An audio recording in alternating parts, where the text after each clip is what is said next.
Tamu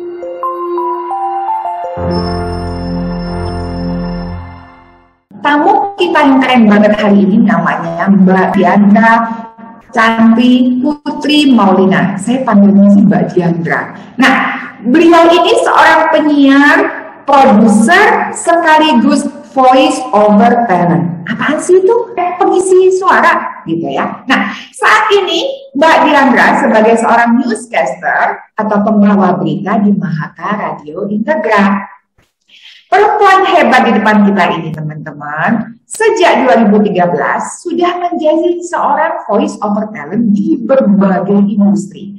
Dari TVC Sunlight Unilever, Music Room Trans TV, Hypermart, greeting announcement di Grand Indonesia Shopping Town, program dunia punya cerita Trans TV, dan masih banyak lagi. Keren banget ya? Iyalah.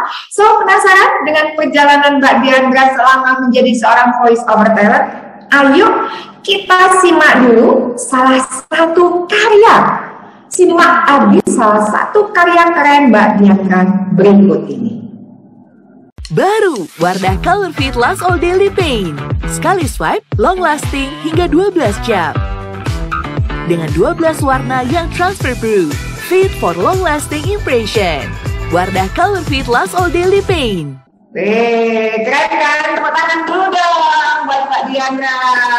Jadi nggak rugi hari ini loh, Mbak Diandra bahkan tadi bilang, aku Bu, jam 7 udah aku siapin. Aduh, saya sampai bener-bener meleleh sedikit tadi di pinggir mata. Kalau Mbak Diandra apa kabar? Assalamualaikum. Waalaikumsalam Ibu, apa kabar? Alhamdulillah aku sehat. Ibu apa kabar? Baik, senang banget. Seriously, saya senang dan terharu. Mbak, bener deh, tadi kita sempat ngobrol pelepas kangen 30 menit bagi saya, seriously, very worth it banget, berharga banget. Saya punya setumpuk pertanyaan dan yakin mewakili pertanyaan teman-teman di sini. Mbak, cerita dong, gimana sih bisa menjadi voice over talent yang keren banget, digaji tinggi pula? Coba Mbak, cerita dong. Kalau ceritanya gimana, itu alhamdulillah banget aku dapat kesempatan dari seorang penyiar radio kampus, terus diajak ke radio komersial. Waktu itu nama radionya adalah Light FM. Nah, di situ aku diminta untuk menjadi seorang penyiar. Tapi selain aku diminta jadi seorang penyiar, aku ditantang untuk lo bisa nggak jadi voice over talent. Aku nggak ngerti sama sekali itu apaan. Sama sekali masih awam banget dan nggak tahu keuntungan buat aku apa gitu. Tapi akhirnya setelah dikasih tahu, diajarin, walaupun memang pada saat itu diajarinnya lumayan agak keras ya. Maksudnya dalam arti kata mereka disiplin sekali gitu karena harus belajar olah nafas, harus belajar artikulasi suara, terus juga harus belajar gimana caranya untuk punya ekspresi yang sesuai, dan itu ternyata lumayan menantang buat aku gitu. Jadi akhirnya berawal dari aku sebut beberapa nama ya, dari Mas Pras, Mas Ariel, dan juga Mas Dwi. Nah, itu 3 orang itulah yang membentuk aku untuk bisa menjadi seorang voice over talent gitu. Berawal dari aku di radio sih, alhamdulillah dapat kesempatan ke voice over talent gitu.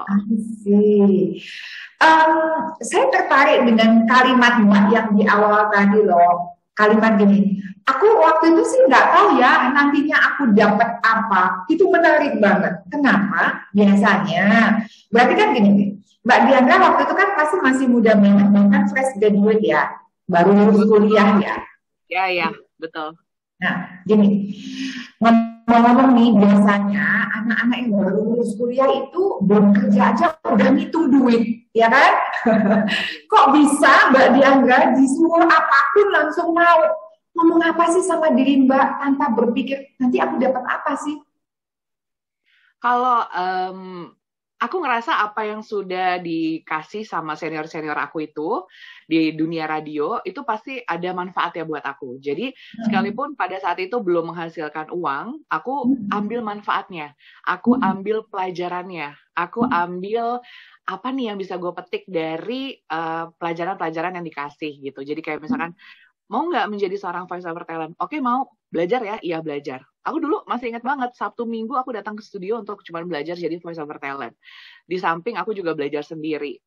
Terus habis itu aku punya keinginan yang kayaknya nggak semuanya harus melulu diawali dengan uang gitu. Jadi dengan ilmu, dengan pembelajaran, dengan pengalaman itu justru jauh lebih menyenangkan dan menghasilkannya uang nantinya gitu. Tapi kan itu bukan jadi prioritas utama gitu. Oke, berarti kesimpulannya seorang Mbak Diandra dari awal, even masih muda, dari awal lulus kuliah pun nggak berhitung nanti aku dapat uang atau apa, enggak. Pokoknya yang penting selama ada tugas baru dilakukan aja. Dan tadi kalimat tadi ya saya suka banget. Apa yang bisa saya pelajarin, apa yang bisa saya lakukan di sini, itu keren banget loh, ya nggak sih? Iya. Nah, 2012 itu aku sebenarnya masih kuliah, Bu. Jadi aku kuliah sambil bekerja bisa dibilang. Oh, jadi dulu tuh kuliah sambil bekerja. Bagi waktunya kayak apa tuh? Itu gara-gara magang apa gimana sih dulu di Live FM itu? Alhamdulillahnya aku dapat kesempatan untuk di training untuk menjadi penyiar radio. Jadi aku ditanya, Diandra mau nggak untuk menjadi seorang penyiar radio? Oh mau, karena itu keinginan aku gitu. Makanya aku di kampus pun ngambil radio kampus. Sampai akhirnya ya udah aku ambil, tapi aku juga bilang kalau misalnya aku masih kuliah gitu. Dan pada saat itu aku fleksibel. Jadi kuliahku memang aku ambilnya pagi, jadi siang ke malamnya itu aku ambil buat kerja. Oke. So, mari kita balik lagi tentang dunia voice over talent, Mbak. Ada hubungannya nggak sih antara menjadi seorang voice over talent? Terus Mbak kan akhirnya menjadi seorang penyiar radio ya di Live FM ya waktu itu ya, yang sekarang berubah menjadi host. Ada hubungannya nggak sih antara menjadi seorang voice over talent, penyiar radio, dan kan sempat jadi produser itu? Ada nggak sih Mbak? Kalau hubungannya adalah sama-sama kita berkomunikasi gitu. Bagaimana kita menyampaikan komunikasi dengan jelas dan baik gitu. Seperti voice over talent, kita diminta untuk membacakan sebuah produk gitu. Gimana caranya orang tuh tertarik dengan produk itu dengan suara yang kita hasilkan. Orang mengerti, orang mau beli gitu. Terus kalau untuk penyiar radio, gimana caranya kita bisa menjadi teman pendengar. Gimana caranya kita bisa dekat sama pendengar. Walaupun sebenarnya kita nggak bertemu secara langsung. Tapi gimana caranya kita punya komunikasi yang baik, lagi-lagi komunikasi yang baik untuk orang bisa nyaman dengerin siaran kita gitu. Terus kalau produser sama juga harus punya komunikasi yang baik karena apa? Dia harus meng-create sebuah show radio sehingga orang juga akhirnya mau mendengarkan. Terus bagaimana kita tahu dengan karakter penyiar kita, bagaimana kita berkomunikasi untuk menyampaikan ide-ide kita. Jadi poin pentingnya adalah bagaimana kita bisa berkomunikasi dengan baik gitu. Tapi kalau untuk produser penyiar radio ataupun juga voice over talent, mereka punya tanggung jawabnya masing-masing gitu. Tapi kalau misalkan mereka bisa mengerjakan semuanya, ya itu keuntungan plus lah ibaratnya gitu. Jadi kesimpulannya Mbak Diandra ini seorang multi talenta dong ya, dari penyiar, produser, voice over talent. Tepuk tangan dulu dong teman-teman. Alhamdulillah, belajar. Masih belajar kok aku, Bu. Ya, orang kaya itu selalu merendahkan hatinya, bukan merendahkan dirinya. Mbak, cerita dulu dong sebelum belok dikit ya, sebelum kita cerita tentang voice over talent.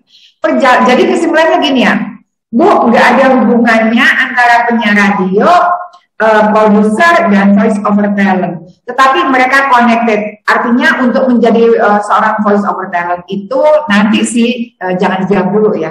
Nanti sih ada apa hubungannya antara voice over talent, harus menjadi penyiar radio dulu kah? Nanti itu pertanyaan terakhir. Nah, Mbak, saya mau tanya nih. Mbak tadi kan bilang ya bahwa perjalanan Mbak itu kan dari seorang penyiar radio kemudian jadi produser dan awalnya voice over talent. Cerita dong Mbak, perjalanannya dari seorang dulu itu penyiar radio dulu atau voice over talent dulu terus produser, intinya adalah gimana Mbak lalu diberi kepercayaan segudang itu Mbak. Silakan. Awalnya alhamdulillah dikasih kepercayaan untuk penyiar radio dulu. Jadi aku dikasih pokoknya kamu harus training 3 bulan. Kalau 3 bulan itu kamu udah bagus, kamu naik siaran on air, boleh memperkenalkan nama gitu. Jadi aku coba selama 3 bulan itu aku belajar penuh, latihan terus, dikasih jadwal latihan aku nggak komplain gitu ya. Jam berapapun itu juga aku iyain. Waktu itu dikasih jam pagi aku iyain, jam malam aku iyain, dan belajar sama semua teman-teman penyiar yang senior pada saat itu. Terus di tengah-tengah perjalanan, produser pagi dari radio aku kerja itu dia harus pindah ke Bandung. Dan akhirnya ditawarin untuk, Diandra mau nggak untuk menjadi produser? Jadi kamu tetap boleh siaran tapi produserin pagi. Itu aku juga mikir kayak, berarti kalau misalkan aku harus megang siaran jam 6 sampai jam 10 pagi, aku harus berarti bangun sebelum itu. Bisa nggak ya, sanggup nggak ya gitu. Ya udah deh aku coba aja.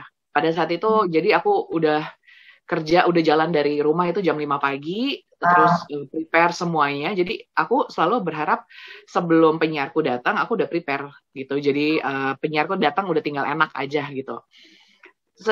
Perjalanan itu juga aku masih belajar gitu, gimana sih show radio tuh seperti apa sih. Terus aku belajar tentang karakter juga akhirnya gitu, karena dua penyiar ini kan punya sifatnya masing-masing. Jadi gimana caranya aku bisa menyampaikannya sesuai sama yang mereka mau, tapi tidak mengecewakan mereka. Kalau toh pun emang ide mereka aku tolak gitu loh. Jadi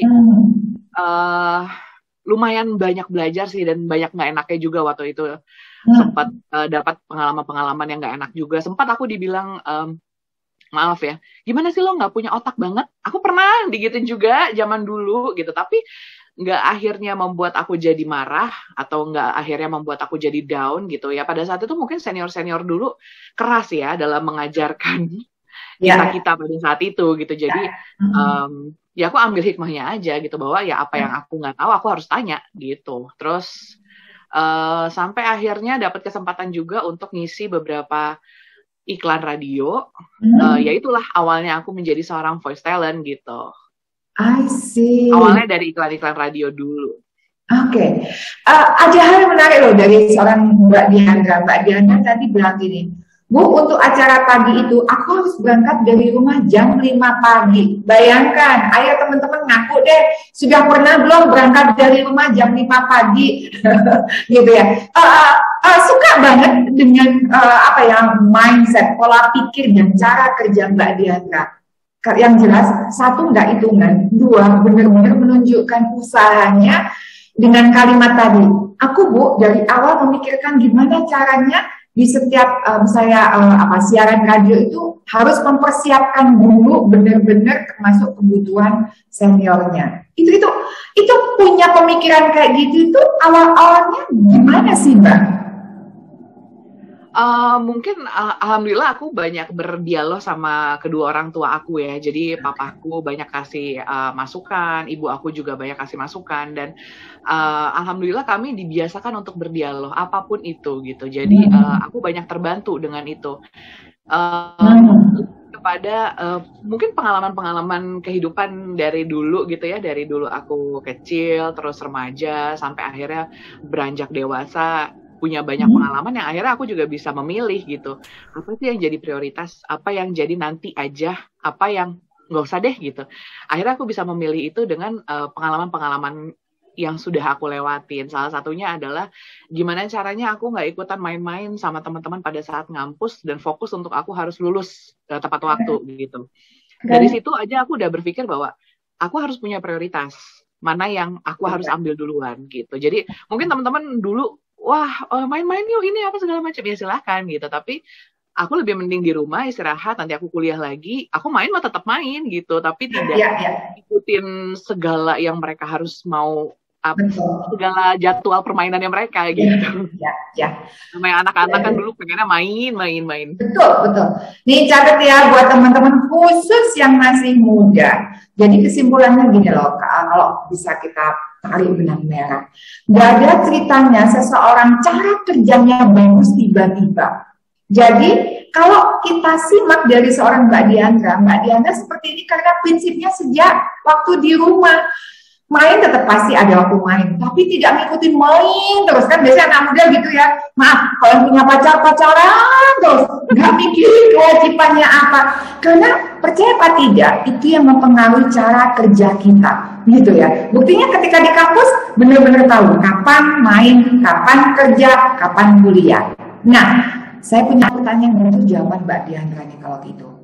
Kalau begitu Mbak, kan teman-teman banyak juga yang ingin menjadi seorang voice over talent, pengisi suara. Itu harus jadi penyiar radio dulu nggak sih Mbak Diandra? Nggak harus jadi penyiar radio dulu gitu. Karena suara itu kan jatuhnya karakter ya, jadi nggak harus penyiar radio dulu. Aku punya teman-teman beberapa voice talent yang dia basicnya adalah kuliah di ekonomi, tapi dia suka dengan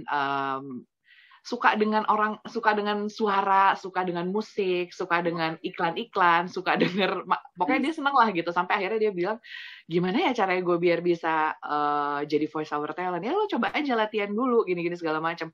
Sampai akhirnya dia bisa masuk ke beberapa PH-PH dan alhamdulillah dapat kesempatan waktu itu isi beberapa suara untuk iklan-iklan yang lumayan oke lah gitu. Jadi nggak harus dari radio, tapi gimana caranya kita bisa pede, terus ikutin komunitas atau mungkin di Instagram udah banyak banget Bu sekarang. I see. Di Instagram tuh udah banyak banget kayak pelatihan voice over talent. Kalau misalkan emang belum dapat koneksinya ya, itu bisa ikut.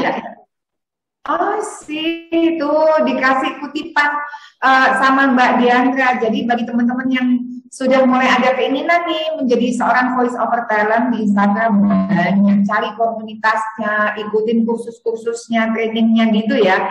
Nanti dapat networking, kemudian dapat projectnya dari situ ya. Nah,